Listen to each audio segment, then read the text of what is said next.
Well, welcome, Underdog listeners. This is Jenny Mitchell here, and boy, do I have a special guest for you today. Let's do it this way. I will share her accolades, and at the end, I will introduce her, like that fun game that was on TV. So, let me describe this. She is a longtime volunteer of AFP, has been awarded the Founders Medallion over the years. She is a founding partner in GoalBusters, who is a fundraising company with clients all across the world, really. She is, oh, this might give you away. She is a passionate Asian efficiency follower. And here's something I did not know: a retired competition ballroom dancer. It turns out that this woman, who you're going to meet in a second, was a collegiate team member on the competitive team. Welcome. Has anybody figured out who it is? Introduce yourself, my dear. Hello, I'm Alice Ferris, and I'm really pleased to be here with you, Jenny. That was fun. Yeah. It's like reverse engineering. Reverse engineering. You are so much more than that introduction, by the way. I just want to say that too.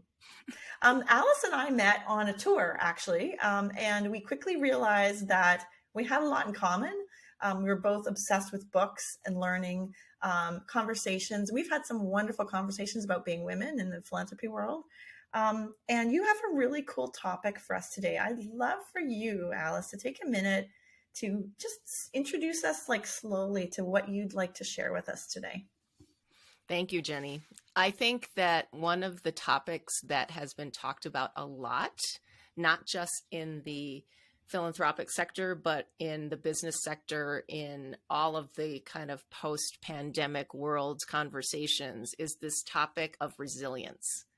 And people are really taking it as a point of pride of, this person is so resilient, or I am so resilient, because we've all struggled through a lot of really junky things over the past 2 to 3 years.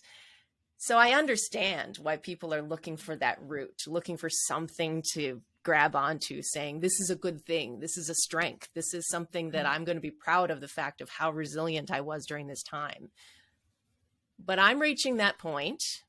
And it's not to say that I wasn't at a point where I'm like, yes, I'm resilient, but I'm also reaching that point now that I think resilience is a little overrated. So that's the topic I'm bringing to you, Jenny, today. Oh, man. It's funny because it's like, it's a bit like, you know how your strengths can become your weaknesses at the same time? Mm-hmm. You get recognized for the thing you're really good at, but it almost goes too far. So Yeah. like for me, I'm incredibly organized. I mean, maybe not as organized as Miss Asian Efficiency over there, but incredibly organized. And people be like, oh, wow, you're so organized. But it's almost like to the detriment of all the strategic thinking that I do, of all the backseat stuff. Do you think resilience has become like a label that allows certain kinds of behaviors? Or it's almost like you're implying that resilience is becoming false, a false compliment, like a reverse compliment? Is that right? Mm-hmm. Yeah. And I think people aren't intentionally using it as a reverse compliment. I think people, when they say, you are so resilient, are still meaning it in a way that is positive for the most part. It's not one of those sarcastic compliments. Yeah. But at the same time, because you have to face hardship in order to be resilient, it becomes really difficult to say, hey, you're so resilient. And I'm thinking in my head, and I know other people have as well, that, oh, great, that means that I had to go through things that were difficult. And some of those things that were difficult, you had to go through, and everyone went through. No choice, like COVID-19. Yeah. Yeah. So everyone had that challenge of COVID-19. But there's other things that we have praised people for being resilient, where the situation that they were in was something that was avoidable. And that's, I think, in the area where being labeled resilient can be a disadvantage. It's really interesting. Like almost like, you know that expression, there's a religious expression, the Lord only gives you what you can handle. And I've always thought and I don't come from a religious background at all, really. I mean, I'm spiritual, but not religious. And I was always like, kind of scratched my head with that one. It's like, so just when you figured out this, we're going to get more. Like that could be part of what that term means. Yeah. Well, and I think when you backtrack to what is the definition of resilience, Yes. think about what that actually means. And if you looked it up on dictionary.com or whatever your platform is, you're going to see that part of the definition is most likely the capacity to recover quickly from difficulties. And so it's about adaptation. It's about endurance. It's about those things that are really about recovering from setbacks. And as you said in the introduction, when we were on the tour and we were sharing some of our notes with each other, we both just read a lot of different topics. And one of the things that I ended up reading kind of at the beginning of the pandemic, because I was like, okay, what can I get my hands on? Was a book called The Stoic Challenge by William Irvine, who's a philosopher. And in that book, I remember it just completely stuck with me. He says, people are not born resilient. Ooh. This is not something that we come out of the womb saying, yes, we're good at recovering from hardship. Yeah. Because he says we have to be tested. It's like strength training.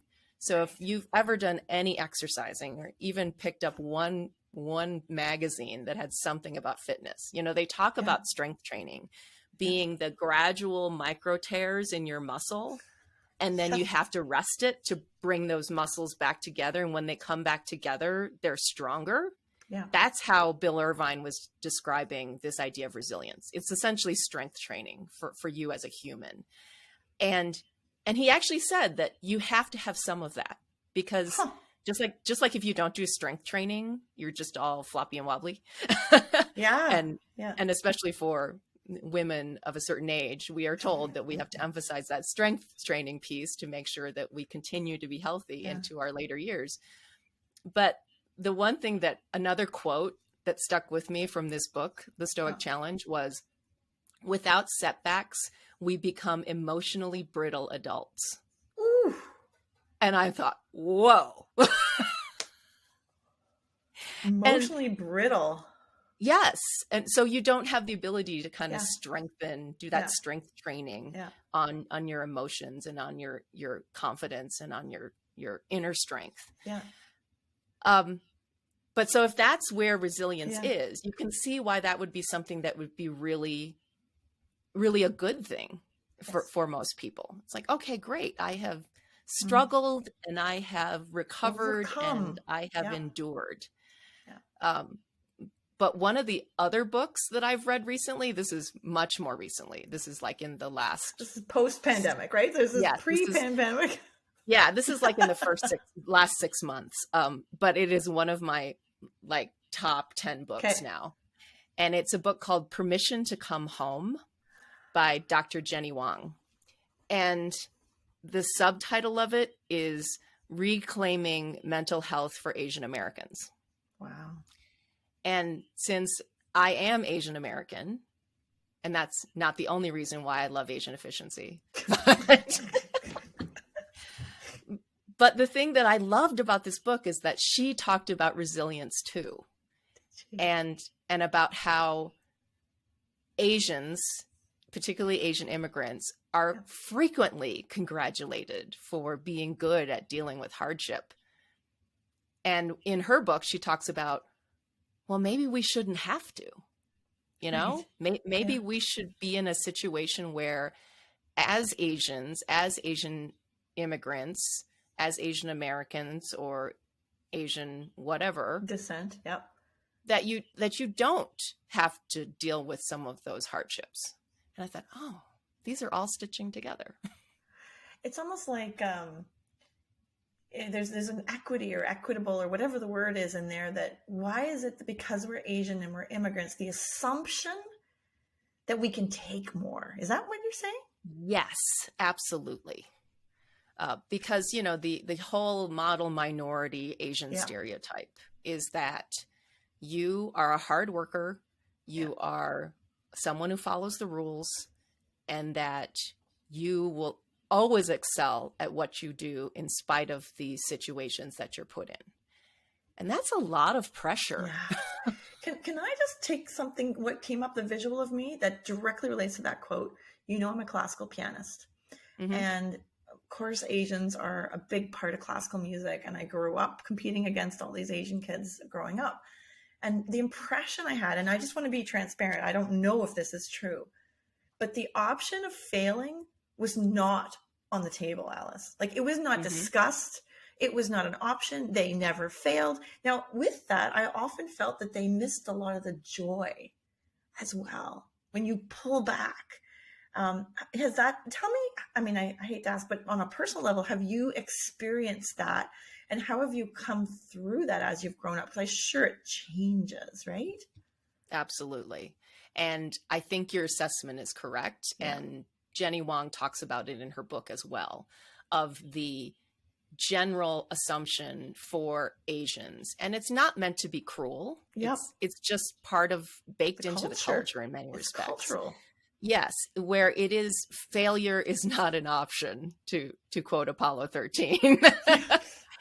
And so with that kind of pressure that's placed on Asian kids from an early age, it is really frightening to be able to essentially step off the path and do something that could be perceived as failure material.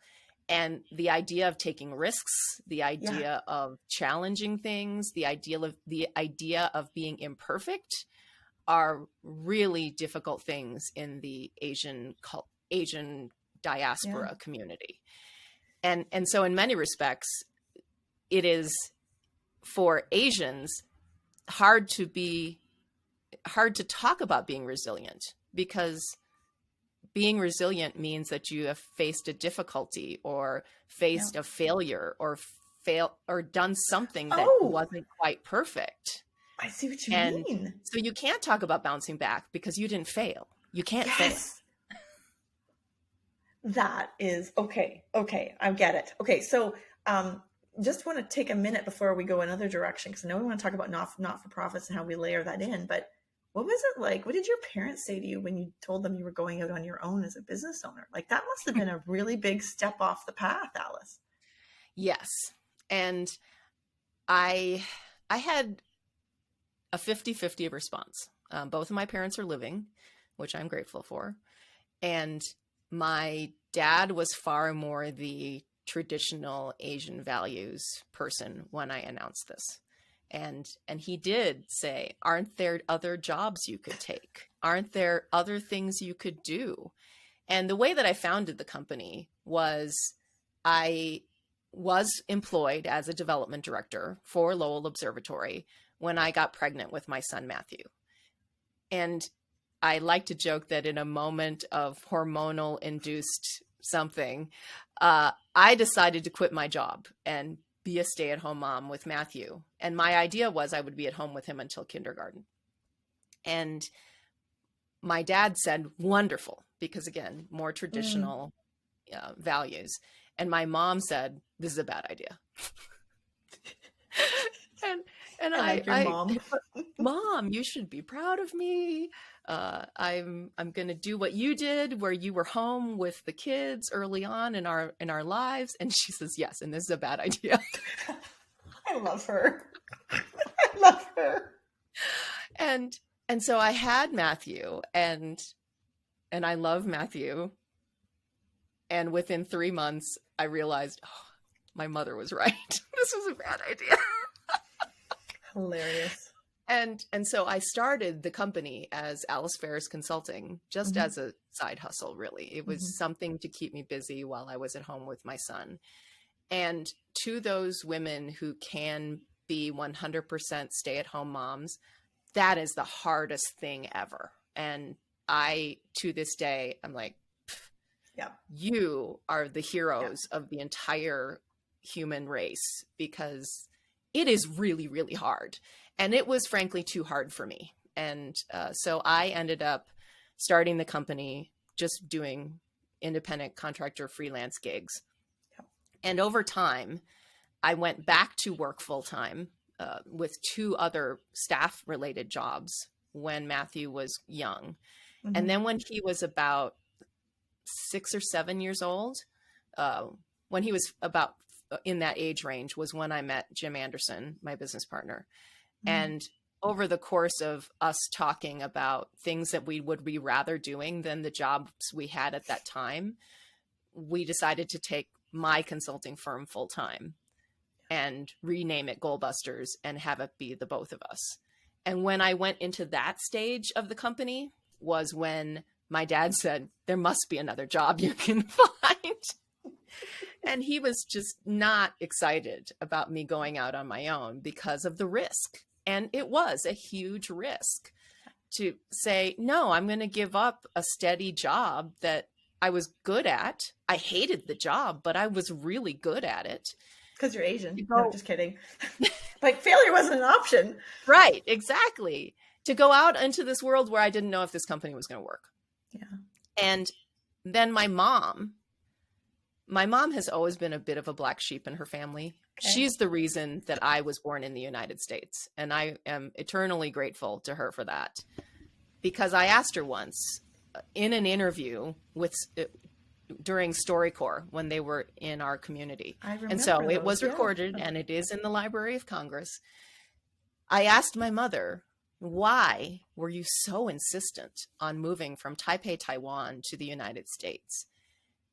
And she said, I knew that if I had children and if any of them were girls, that you wouldn't have the same level of opportunity in Taiwan that you would have in the United States. I think that's evolved over the 50 plus years of my life. So I don't think she would say the same thing about women born now. But looking back, she was absolutely right. If I had been born in Taipei, Taiwan at the time that I was born, it would have been a very different experience for me. And so I'm always grateful that she was just that prescient to say, we're picking up sticks and going to the United States.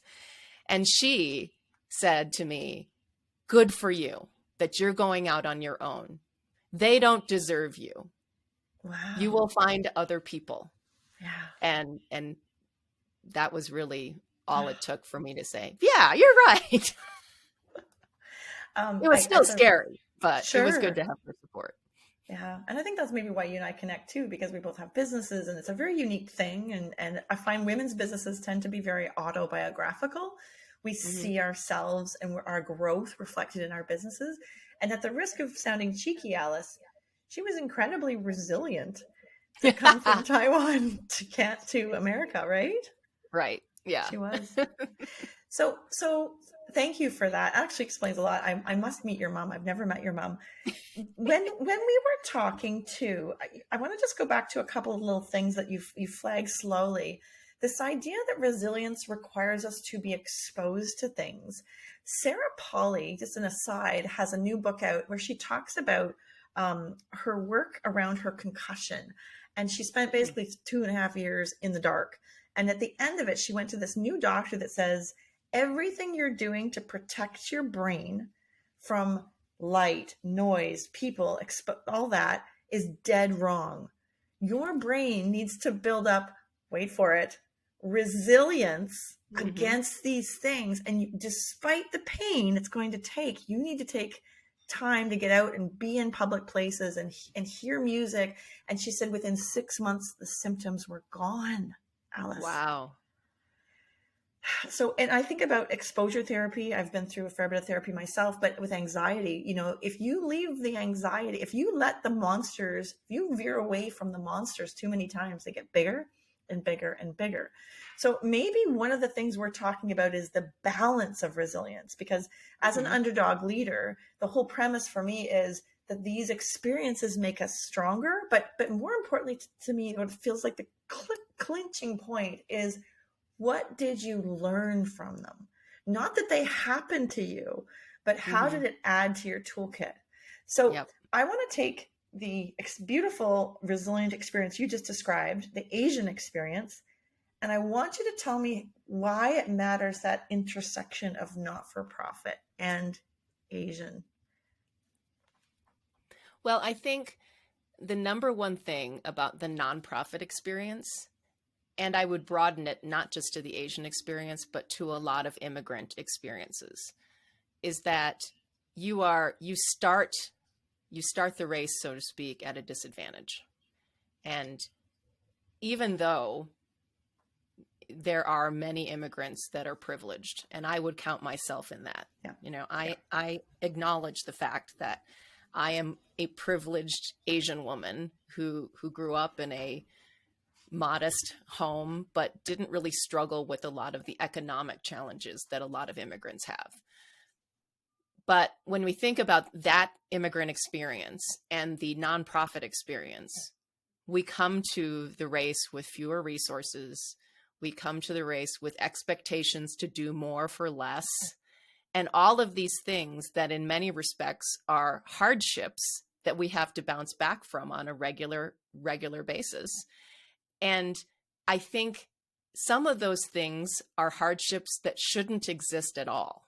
You know, when we're thinking about equity, when we're thinking about the community, and both for diverse communities as well as the nonprofit sector, there are certain things that we have borne as hardships for a very, very long time that we should probably focus on fixing those, as opposed to saying, hey, you're so good at dealing with no money and putting on that program with 50% of what you actually need. This is one of those, as a consultant, as a fundraising consultant, this is one of those things that I have to tell organizations on a regular basis. Yeah. Just because you don't have money now to do things the way that you think are the proper way to do things doesn't mean you should accept that as what's going to be forever. And what I see is those organizations that just say, oh, well, you know, we're a nonprofit. We're supposed to not have money. We're supposed to recycle that desk 16 times and, you know, put duct tape on the legs because we can't possibly buy a new desk. Yeah. Some of them, I just have to shake them, figuratively, not literally, and say, no, you can ask for more. You can ask for more resources. You can talk to people who potentially want to invest in your charity and tell them this is what we're doing now with what we have now, and think of the things we could do if we didn't have to deal with these hardships. So I don't think we should just say, okay, I'm resilient, both as, you know, just people as a whole or organizations. I don't think we should just say we're resilient and kind of rest back on that label of the, I totally rock at taking not enough resources and making them work. Well, that's great, but it shouldn't be normal. Wow. This is pretty bold, right? For our sector. I mean, what's coming up for me is the narrative of scarcity, the identification with scarcity. I think about, and I'm sorry for the stereotypes, but the Chinese food store where the moment of pride that it's the same decor from 25 years ago because all the money's being funneled back in, I don't know, I'm making this up, into families, right? But also the way that those assumptions start happening for me as a non-Asian about what Asian Americans value or don't value. It's actually kind of making me kind of flip on my head. That narrative of scarcity, when you believe it's self-perpetuating, Alice. It is. Absolutely. And even though I'm challenging the concept of resilience, I do think it is a strength. I do think that ultimately people who are resilient, who do have the ability to face adversity and say, no, not today. You are not going to break me down today. And one of my friends who I talk to on a pretty regular basis, Steve Hennig, he always likes to say, what do you do to stay the course? Yeah. And that type of resilience, I do think, is a strength because you acknowledge that there's a difficulty. You frame it as, well, you know, could be worse. Actually, Jim says that a lot. Jim Anderson says that a lot. It could always be worse, Alice. And then you say, okay, based on the fact that I know this is what I'm dealing with, this is reality, I'm not going to continue to say, wow, this reality stinks. At some point, you're going to walk away from the, you're right, this reality stinks, but what are we going to do about it? Yes. And I think that's the breakaway from the scarcity mentality that you just mentioned, if we can say, this stinks, but how are we going to move on? Yeah. Then that's the good part of resilience. What I think what the challenging part of resilience is not looking at can the hardship go away? Right.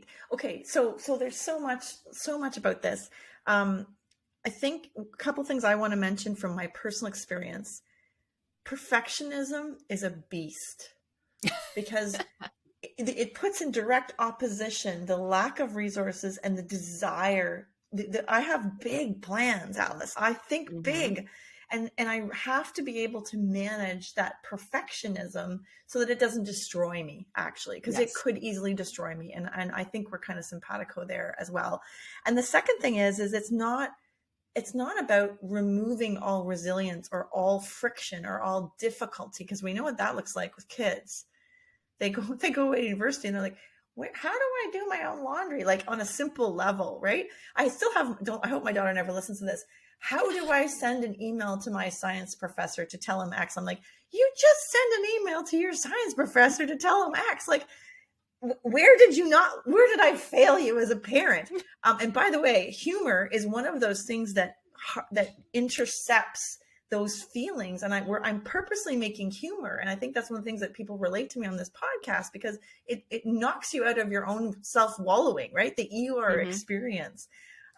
So I love some of these points. If you were, what advice would you have to our listeners for, you kind of described it as acknowledging it. Like, what steps would you invite them to say to notice? I often find labeling is a great first step, but what advice would you have?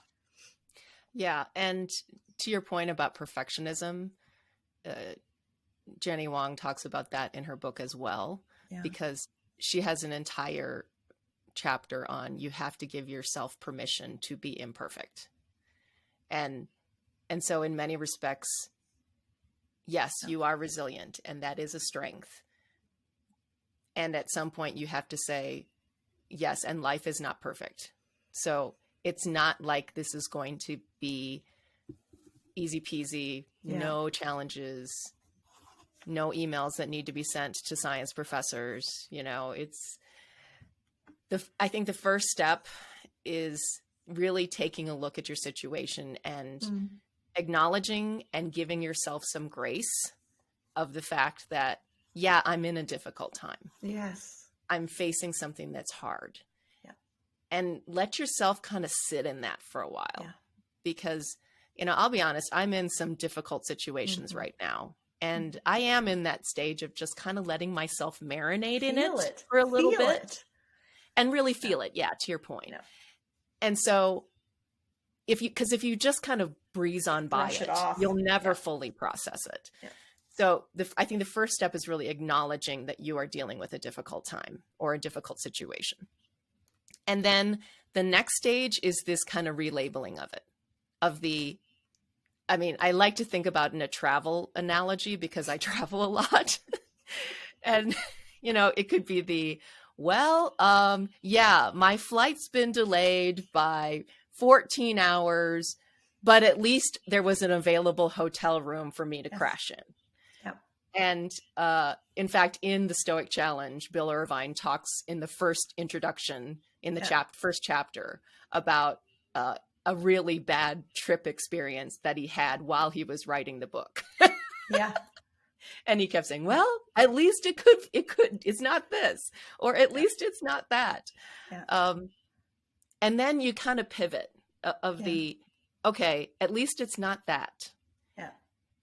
And so if only it were, if only it could become this. And then you start to think about, well, could it become that? And so you start thinking about and acknowledging how you can get out of this and what are all of the different options. And then you need to think about which one of these things is the most realistic, most practical, most likely outcome. And then you just kind of double down on that one and start building again. But once you kind of get out of it, once you get to that stage where you feel like, okay, I have overcome this difficulty, and you're willing to say, yes, I'm resilient. Yeah. I think the piece that we're missing, and the piece that I would challenge listeners to do, is to go back and look at the hardship. Right. Again, don't let it just, I overcame that, I'm never going to think about it again. Yeah.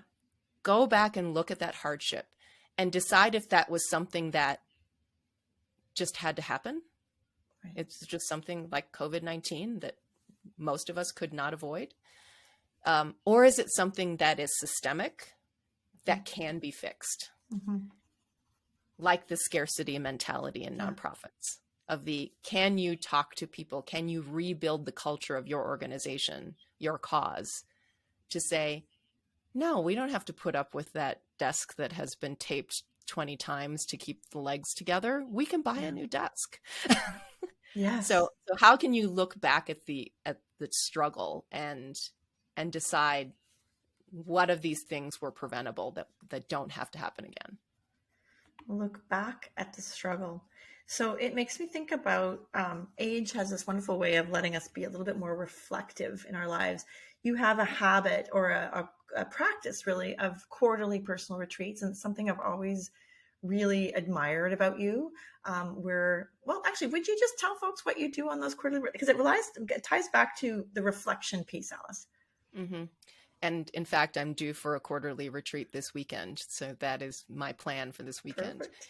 So every 12 weeks, I do usually 3 to 4 hours of a personal reflection. Yeah. And I have the same structure that I do every time. And I will admit some retreats are only an hour. Some retreats are up to a full day. I have taken as long as a weekend before. And it is really about examining what I've done, where I am now, and where I want to be. Mm-hmm. So it is that look back, assess, look forward. And the first thing I do is do the assessment piece. And really it's a gut check. And I have a wheel of life exercise that I do where I have 8 different parts of my life, and I evaluate them on a 1 to 10 scale. And I look at where the low points, what parts of my wheel are feeling low or like they lack attention. And then I look at the things that are looking pretty good, and I congratulate myself for, you did a good job in that area over the last quarter. And then I take a look at what were some of my accomplishments over the last 12 weeks. Did I address the goals that I wanted to address in the last quarter? Did I feel good about the things that I was doing? Yep. Did I pay attention to my work, my health, my personal life, my relationships? Did I pay attention to all of these things? And which ones did I kind of give the short shrift on? Yeah. And then I start looking at what's happening in the next 12 weeks. And some of them are things I can't move. Some of them might be client commitments or volunteer commitments or major events that I have to be able to be aware of. These are coming up in my next quarter. And then I think about, 12 weeks from now, what would I want to be proud to say that I accomplished? And I come up with 1 to 3 things that I'm going to focus on, kind of those big rock type goals. Yeah. And then I come up with that plan for, over the next 12 weeks, I'm going to focus on these 1 to 3 big goals that are going to move me towards my bigger vision. And then the key of this is I deal with it every week. So once a week, I go back to the plan and I plan out what am I going to do this week that's related to that 12-week year plan, and really think about, am I moving forward? Am I addressing things that I'm challenged by? Am I addressing things that need to be fixed? Am I addressing hardships that I need to bounce back from? All of those things. Yeah. And it's really been, I'm actually, because I know it, because I'm dealing with a quarterly retreat coming up, that I'm on like round 23 of this. That's amazing. So I've been doing this for quite a while. Well, and it's obviously really served you. And it's obviously, there's a knowing in that. To me, a couple of things that come up are the honesty, to be honest with yourself. I think a lot of us walk this world lying to our faces, to our own faces, about what we say we want and yet what our actions actually do. And that goes for personal relationships as well as work. And the opportunity to, this is my new word, don't ask me if I can spell it, discernment. Whether, to look discerningly at the past 12 weeks of your life and say, where can I make a change? Not where do I suck?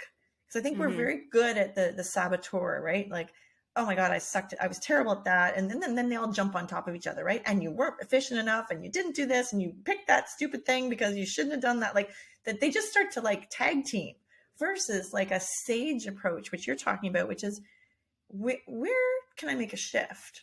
Where that's the learner. What have I learned? And you're such a lifelong learner. You and I love to talk about books, and we remember whole pieces of books because they left that kind of impression. I love that. And then the other part that you talk about is the visualization forward. And in my experience with leadership coaching, this is so, so undervalued. We get stuck in, what am I doing today?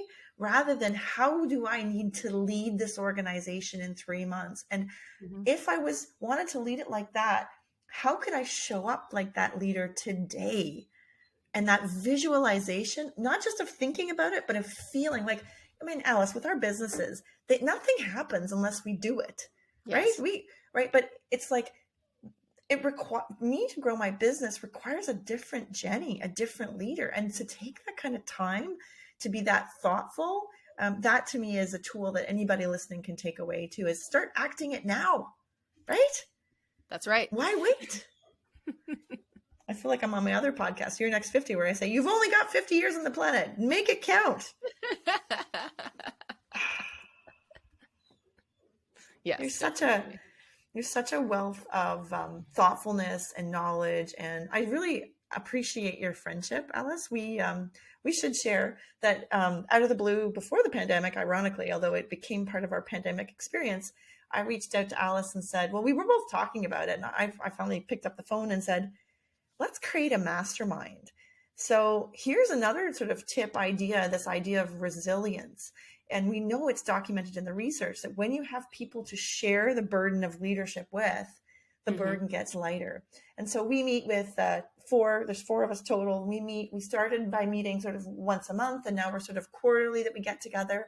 And I don't know about you, but it's definitely a highlight on my calendar when we call ourselves the Jedi Council, which cracks me up. And, sometimes it's work related. Sometimes it's not. It's sort of a you get me, I get you kind of a moment, isn't it? Yeah. And I really value that group as well as my friendship with you, Jenny, because it is a good example of how you can be intentional about picking those people that are around you that you love and trust. And you don't necessarily in the post-pandemic world need to rely on people that are near you. I think that's one of the good things that came out of the pandemic, is that we all realized that people who are geographically distant from us can still be people that we lean on a regular basis, because the Jedi Academy is all over the place, because, the Force can be anywhere. But maybe the whole purpose of that group is just to send bad Star Wars jokes. I don't know. Or we talk a lot about Yoda too.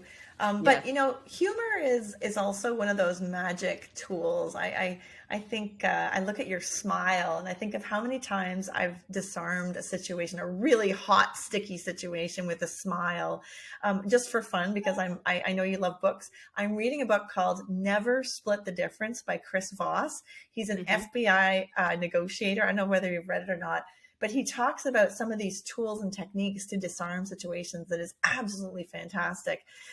So in closing, because I looked at the clock. I'm like, oh my God, we've talked for 38. We could keep going, Alice. I really appreciate your thoughts about identifying resilience, identifying what it looks like, getting a handle on it. I think that reflection piece is kind of a real 2.0 for me. Easier when you're older, I think, because we can't do as much. We're not as fast. Any final thoughts for our audience today on this topic? Well, one of the phrases, again, from the Stoic Challenge that I have in many respects clung to for most of the last several years, is a paraphrased quote from President Teddy Roosevelt. And the way that Bill Irvine lists it in his book is, do the best you can where you are with what you've got. And I think that is like the perfect way to describe resilience. And the thing that I would add on to it, based on our discussion today and based on some of my thoughts over the last few months, is that part about do the best you can where you are with what you've got. After you get through the sticky parts, reevaluate what you've got and decide if you can go get more. Oh, Alice, thank you so much. I love that, Teddy Roosevelt. So where can people be in your world? Where can they get more of Alice? Tell me more. Where do they connect with you? Well, I will admit that over the course of the pandemic, I have cut back on social media, but I do have the GoalBusters website at goalbusters.net. And that's goal, GOAL, not ghost, because we sometimes get Ghostbusters. We are goalbusters.net. And I'm also Alice Ferris on LinkedIn, Instagram, Facebook, and Twitter. Wonderful. Wonderful. Well, thank you so much for a thoughtful conversation about resilience. Feels really timely coming out of the pandemic with the new world as well. And it's my pleasure to bring these kinds of thought leadership tools to help you understand what's going on. I think an overarching theme always with the Underdog Leadership Podcast is you always have a choice. And hearing what other people's choices have been is one of the most powerful ways to get clarity on what your choices are. But there's always more choices than you think there are. That's for sure. Thanks, Alice. Thank you. Bye, everybody. Have a great week.